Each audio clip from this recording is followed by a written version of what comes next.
Ageism is that bias, those stereotypes, and the way that we think about age across the life course. And we might make some statements that we think are pretty harmless, but really they impact us all.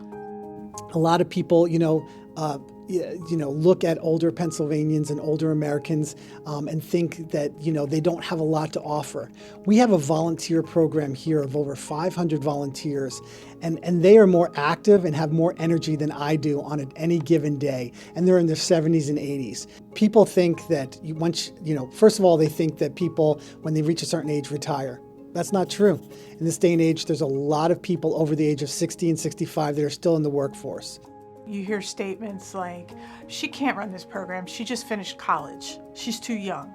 Or we hear, he's too old, he doesn't know how to work an iPad. So when we make those kind of blanket statements, that really does harm people and harm how we consider our contributions that we all make in society. Think about maybe the last time you bought a birthday card and it made fun of someone's age.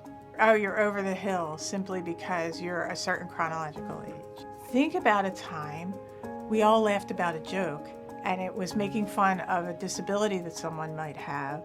Maybe they're hard of hearing and it's age-related hearing loss, so we're making fun of an older person who can't hear. We're all going to age. We can't stop that process.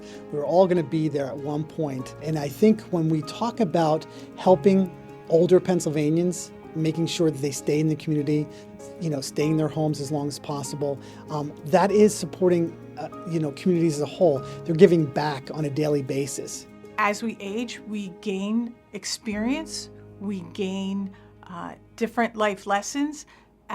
We are living longer and healthier lives now. Recognizing all that is why it's important that in our programs and in our policies, we start to consider that. When we talk about older Pennsylvanians and the needs of older Pennsylvanians, there's a trickle-down effect. It's really going to be able to support the needs of everyone, whether they be bike lanes, walking paths that we're going to be looking forward to in this plan for Aging Our Way PA. Those are going to be open to everyone. Language is really at the heart of how we shape perceptions of age. If we think about it, from when we're 2 and 3 years old, there are jokes that we hear, there are ways that people reference older people, there are television shows that we watch that make fun of older people.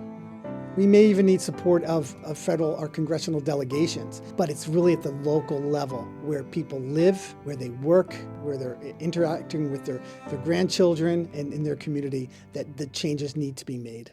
Some of the next steps that if you're watching this and you're thinking, what can I do next, is you definitely want to look at the Pennsylvania Department of Aging's website for resources and take a look at the Aging Our Way PA, take a look at the multi-sector plan as it's been written.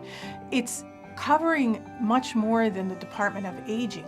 This is all agencies within the Pennsylvania government.